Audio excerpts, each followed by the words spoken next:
Hey guys, it's Emily. Welcome to a new episode of Books Around the World, in which I read books set in different cities, countries, and continents. So for this episode, in honor of AAPI Heritage Month, I thought I would highlight an Asian country. I chose Japan because it is a country that has always interested me and I've always wanted to visit. So even though right now we can't go there because of COVID, I thought the next best thing would be to read books that are set in that country. So I'm quite excited for this TBR as it will feature mostly On Voices stories. So most of the authors on this TBR list are either Japanese authors or authors of Japanese descent. So the first book on my TBR is 7 Days of You by Cecilia Vinnes. This is the only book on this TBR that is from a white author, but as Cecilia Vinnes has grown up partly in Japan and she's also worked there, I thought it would be interesting to get an expat perspective on the country. So this book follows our main character Sophia, who is studying abroad in Tokyo, and I believe the story starts off 7 days before she has to leave to go back to the United States. The next book on my list is I Love You So Mochi by Sarah Kuhn. So this book follows our main character Kimi, whose grandparents invite her to Tokyo for spring break. The next book on my TBR is Strange Weather in Tokyo by Harumi Kawakami. So this is a recommendation from Books with Mallory on Bookstagram, and ever since I saw this cover, I knew I wanted to pick it up. I believe this follows a love story between a woman and her former high school teacher. I also know that this author is one of Japan's most popular contemporary novelists, so I'm quite excited to give this one a try. Up next, I have After Dark by Haruki Murakami. When I decided to plan this episode, I knew I had to include one of Murakami's books. I mean, he's one of Japan's most popular authors, so I knew I wanted to include at least one of his works, and I picked After Dark because I saw Emma from the channel Emmy recommend this one, and as it takes place in Tokyo and it follows different characters, I thought it would be perfect for this episode. I don't know too much about the premise or the plot of this one, but I know all of the story takes place at odd hours of the night, so everything takes place after dark. So the final book on my TBR is Convenience Store Woman by Sayaka Murata. I know this one is quite popular. I remember hearing a lot of people talk about it on BookTube, and so I'm quite excited to give it a try. It follows a woman who, as the title suggests, works in a convenience store. So that is my TBR for today's episode. As you can tell, the spines are quite aesthetically pleasing. Like, I hadn't realized that we had like a color palette going on here, but I mean, it's just a plus because I love this. It makes me want to read all of these books. So it's time for me to pick my first read, and I think I'm going to go with the shortest one that I have on my TBR, which is Convenience Store Woman by Sayaka Murata. I've heard that this is quirky and fun, and I love this cover, and I don't know. I don't really know much about it, but I'm excited to read it.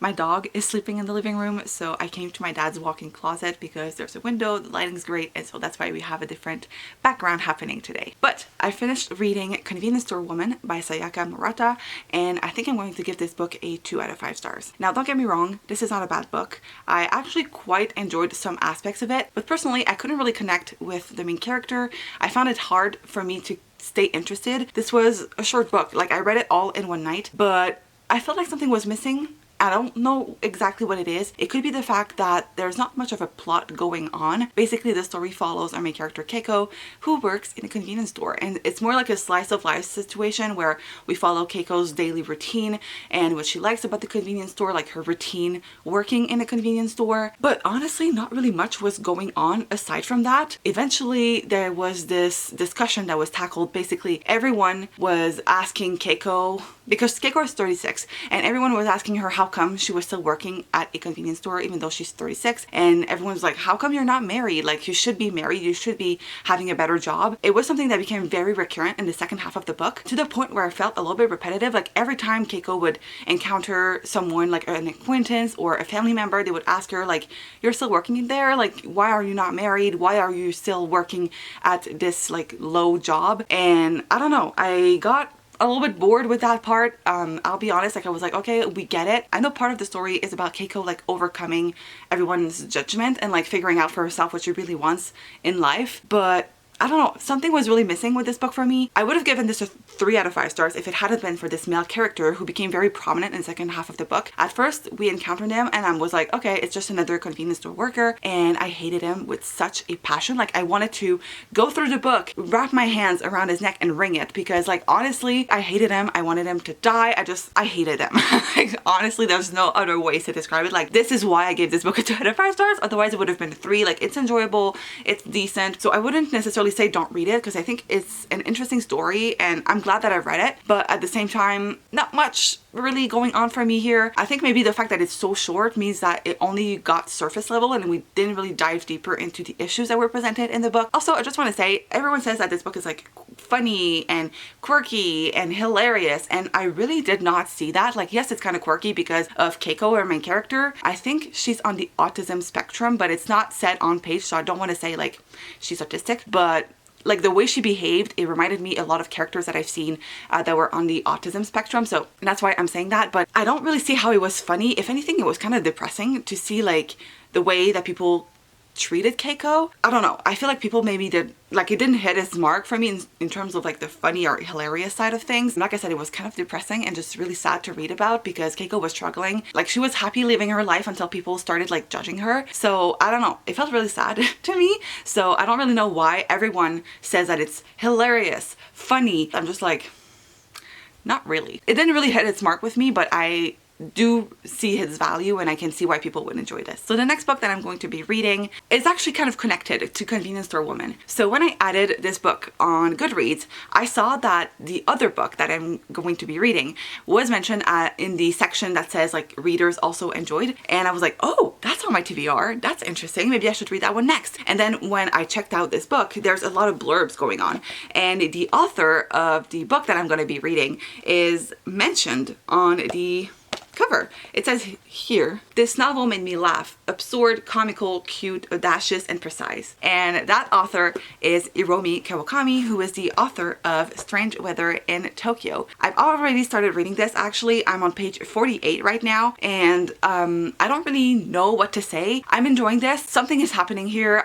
It's hard for me to describe what this book is about. Like, honestly, it's about these two people. We have our main character, I don't even know, Tsukiko? Yeah. And she's 38 and she encounters her former high school teacher and they kind of like start this relationship. It seems like it's going to be going into like a romance direction, but so far it's more so like friendship and just like acquaintances, I guess. Like, they're getting acquainted with one another. I'm enjoying this. This TBR, like this vlog as a whole, has really made me push my boundaries and like made me step outside of my comfort zone, because we have a lot of literary fiction, which I had not realized when I put this TBR together, but half of my TBR is literary fiction. I mean, we have this, and I have another book that is also literary fiction, and it's not a genre that I typically read. So it's hard for me to give you guys my thoughts and opinion because it's so new to me. I don't really know what to expect from this genre, so I don't know if it's good, if it's bad, or if I'm enjoying it or not. I'm so thrown into the unknown that I don't really know how to react. And so far I'm enjoying the ride with this one. I don't foresee this becoming like an all-time favorite, but I am enjoying the writing style. So hopefully this will be something that I enjoy.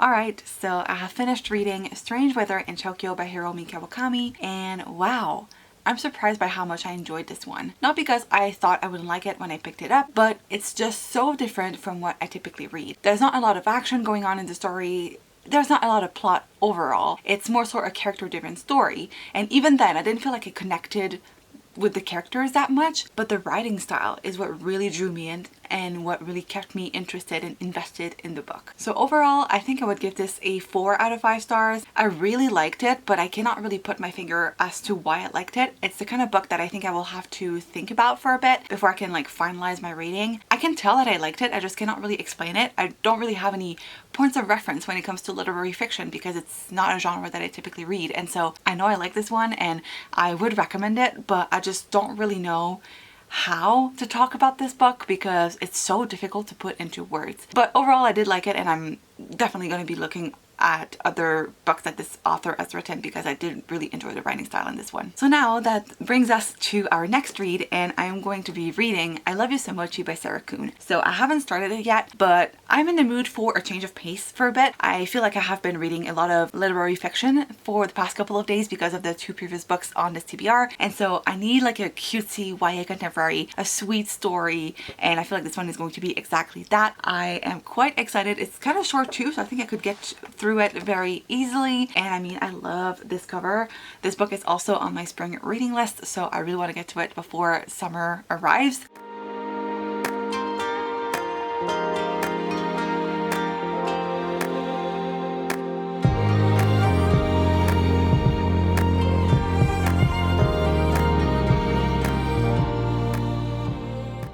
The lighting is really crap right now, so I had to bring out the ring light, but I have finished reading I Love You So Mochi by Sarah Kuhn, and I'm quite surprised by how quickly I was able to finish this. So basically I did 2 Pomodoro sessions of 2 hours each, so in total I read for about 4 hours, and that's all it took for me to finish this book. So it is a super quick read if it's something that you're looking for. This one was super quick, super short, very action-packed, and a lot of things were going on, which I really enjoyed. It was a nice change of pace from the 2 previous books that I've read. Overall, it was super sweet, like sugary sweet, to the point where I was like, oh my god, this is very sweet. Like, I rarely think that while reading a book. I'm like, oh, they're cute and stuff like that, but this was sugary sweet, and I really enjoyed it. I think I'm going to give this a 4 out of 5 stars. I loved how this was more than just a romance, because yes, romance is a big part of the plot, but basically this is about our main character Kimi, who goes off to Kyoto in an attempt to find what she wants out of life. Basically, Kimi always thought that she was going to be an artist like her mom. She has secured this place at this prestigious academy, but in her senior year, she realizes that she's not in love with painting and art the way that she used to be. Kimi loves making clothes, but she's always seen that as a distraction and just like a hobby. So Kimi goes off to Kyoto after her grandparents invite her in the hopes that she will find who she is and what she wants out of life, and basically figure out what her next step should be. I enjoyed the self-discovery aspect of this book a lot. I was not expecting that out of the plot, but I will be honest, the ending is very obvious. Like, from the first page, I knew what the outcome of the self-discovery would be, but I did think the journey and like seeing Kimi try to figure out what she wants and just like try different things, get out of her comfort zone and just attempt to find her true passion. I thought the process was very interesting, and I enjoyed that about it. Also, if you love fashion and food, this will be something that you will enjoy. There's a lot of mentions of food specifically. It made me very hungry while reading this, and I loved it. Like, I'm really glad that I read it. This book just made me really happy, and I really enjoyed my experience overall. Oh, also, I feel like this book was really good at the whole setting aspect of things. With the other 2 books that I've read so far, they were set in Japan,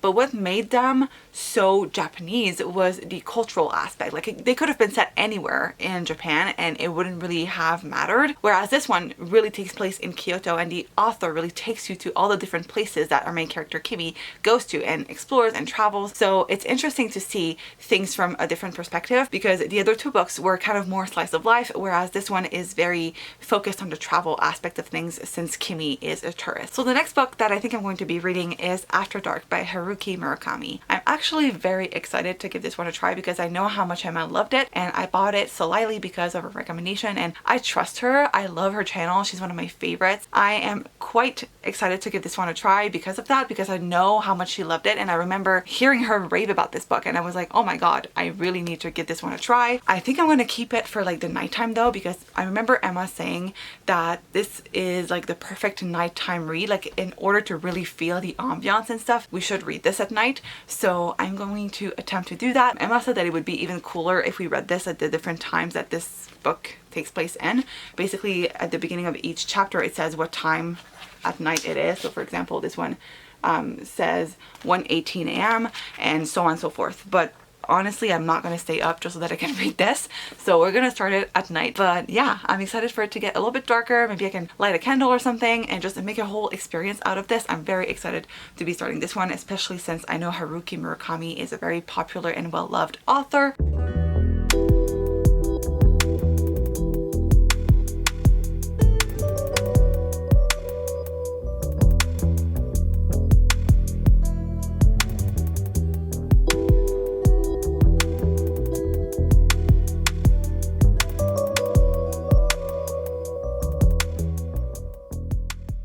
So last night I read 100 pages of After Dark by Haruki Murakami. I'm actually on page 106, which means that I'm a little bit under halfway through the book. And so far, I'm really enjoying this. I'm surprised by how much I'm enjoying this because I didn't really know a lot diving into this one. I think it's kind of hard to explain the plot of this, so I think I'm just going to read you the back so that you can get a better idea of what the book is about, because I don't think I would be able to put it into words. So it says, in After Dark, a gripping novel of late-night encounters, Murakami's trademark humor and psychological insight are distilled with an extraordinary harmonious mastery. 19-year-old Mary is waiting out the night in an anonymous Denny's when she meets a young man who insists he knows her older sister, thus setting her on an odyssey through the sleeping city. In the space of a single night, the lives of a diverse cast of Tokyo residents, models, prostitutes, mobsters, and musicians collide in a world suspended between fantasy and reality. Utterly enchanting and infused with surrealism, After Dark is a thrilling account of the magical hours separating midnight from dawn. Right off the bat, you are transported to the streets of Tokyo. I feel like Haruki Murakami is really good at setting up the scene and creating an atmosphere and an ambiance that really transports you to the story with the characters. I also like the way that this is formatted. Basically, each chapter follows a different perspective. Sometimes we come back to the same perspective, but it follows different characters at different hours of the night. I'm so excited to see where this is going to go, because so far there's a lot of things that have been set up, but we don't really know where things are going to go from here. There's crumbs all over, and we know something with those characters or with that element will happen later on, but we have no idea what it is. And it's kind of a mystery story because you don't really know where you're going. There's also elements of surrealism, I think it's mentioned in the synopsis, but there are things that just don't really make sense. And it's interesting to see how it's integrated within the story, because within the story it kind of makes sense and you're just intrigued as to how this is possible, but it's not really explained. It's just mentioned, it's there, but there's no explanation. So you kind of have to believe, suspend your disbelief for a bit, because there's things that just quite frankly don't really make sense and you're like, okay, you know what? Let's just roll with it. I also think the writing style is very interesting.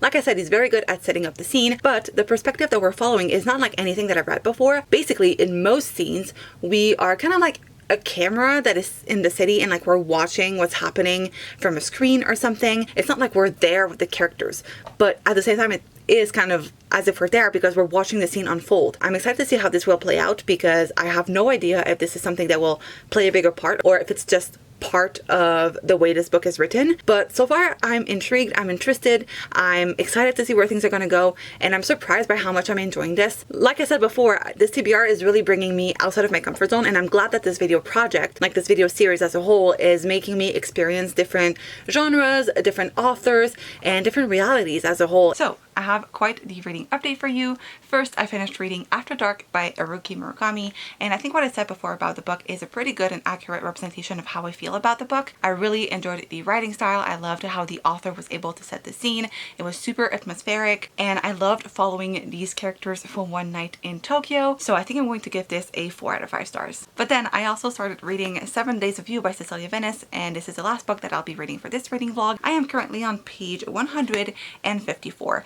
So I've already read about half of the book, and I was planning on updating you beforehand, but I'm actually really flying through this one. I do want to mention though that when I presented the book in the intro, I said that this was about a girl that was studying abroad in Tokyo, and that was completely wrong. We're following our main character Sophia, who lives in Tokyo with her family, and her family is moving back to the United States because they were there for a couple of years, but now they're moving back to the United States. The story follows her 7 days before she leaves to go back to the States. Another thing that I did not mention in the intro is that one of the catalysts of the story is that there's a boy who Sophia has history with that comes back from the state to Tokyo 7 days before she leaves, and they don't have the greatest history. They left on very bad terms, and so she kind of hates them. So far, I am enjoying this. I will be honest though, I feel like it reads a little young. There's a lot of like teenage drama. The group of friends is not the best. I have a couple of issues about some of the characters in this book, but I do like the love interest in the main character. I also really love how the author is painting this picture of Tokyo. I feel like I'm there with the characters.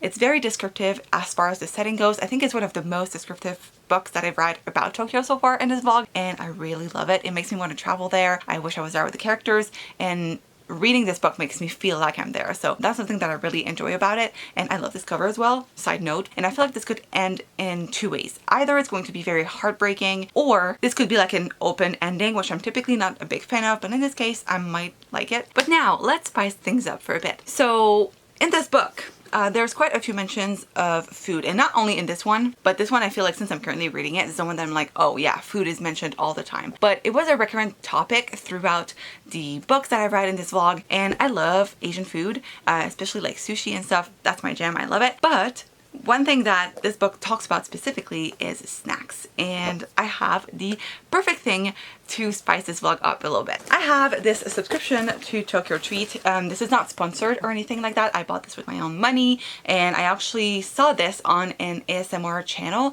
They did like an ASMR like unboxing of this, and they tried the food that was included. This is a subscription box where you can get Japanese snacks, and I thought it would be a good idea to taste test a few of them. This is my 4th box, and this is going to be also my last box. I did not renew my subscription just because I love the snacks and everything, but most of them are like junk food, and I'm trying to be healthier at least for the next couple of months. But if you guys want to try this out, I would totally recommend it. So we're going to be taste testing like a couple of items, and then I'm going to show you guys also everything that's inside of the box, but you'll see the entirety of the box. But today we're going to try 2, maybe 3 items just so that we can get a feel for it.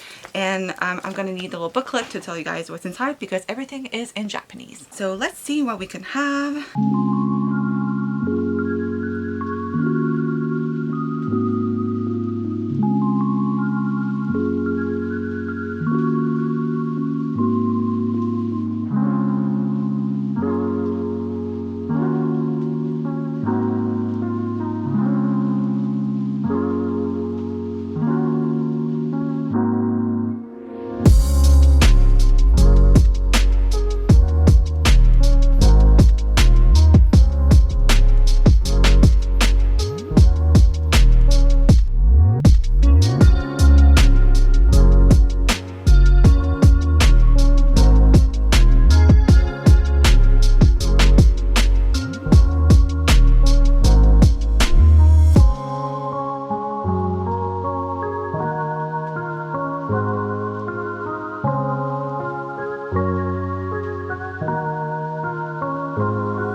So I'm kind of in a mood for something savory, so we're probably going to gravitate towards like 1 or 2 savory items and maybe 1 sweet item because obviously there's like a good balance of both sweet and savory items on the snack menu. So I think I'm going to try one of the Kit Kats. Every month they include a new flavor of Kit Kats, and I just love trying different flavors. I think that's really cool because we have like the regular ones here, but we don't have a lot of like flavored items. So I like trying out the different flavor that they have. This one is whole grain, which I'm kind of curious about. I don't really know what it'll taste like. So it's the mini size, which I do appreciate. It's a good snack size. Oh, it's good. It's a little bit chalky. Like I feel like because of the grain, which I'm guessing you're not going to be able to see because my camera doesn't focus, but I feel like because of that, it's a bit more chalky, but I do like it. Like it's a nice white chocolate coating. I like it. I think we're gonna try this, which is cabbage taro. It says the Tokyo Treat team always fights over cabbage taro. Light and crunchy with a savory sauce flavor is what makes them super popular. We had to share them with you on our birthday. So let's try one of these. It smells good. I do like that. I'm not a biggest fan of like cabbage, but I like this one. It doesn't really taste like cabbage, to be honest. Pleasantly surprised. Ooh, this is dangerous. I could go through the entire bag. So I was wrong. This was both heartbreaking and open-ended. So I finished reading 7 Days of You by Cecilia Venice, and I'll be honest, I'm not too sure how to feel about this book. I enjoyed it. I loved how it painted a picture of Tokyo.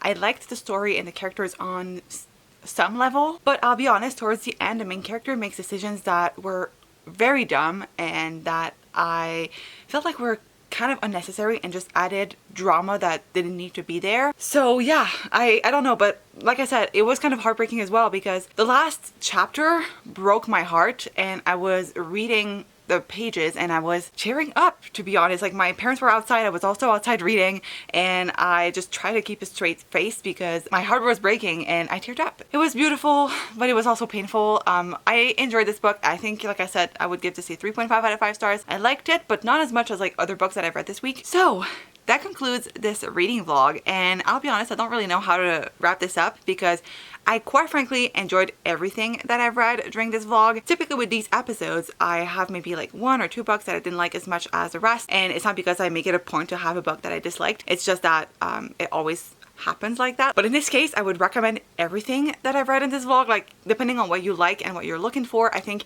all of these could be great reads for you. So if you guys are interested in any of the books that I talked about in this vlog, would highly recommend all of them. They were all great. All surprised me, was so outside of my comfort zone, and I loved it. So I guess that's it. Thank you guys so much for watching. I hope you enjoyed this video, and if you guys want to see more Books Around the World episodes, I will link the playlist in the description box down below. I've done quite a few destinations so far, and I have a lot more planned, so make sure you hit that subscribe button if you're interested, and let me know which destination you'd like to see featured next. And I guess that's it, and I'll see you guys in my next video. Bye!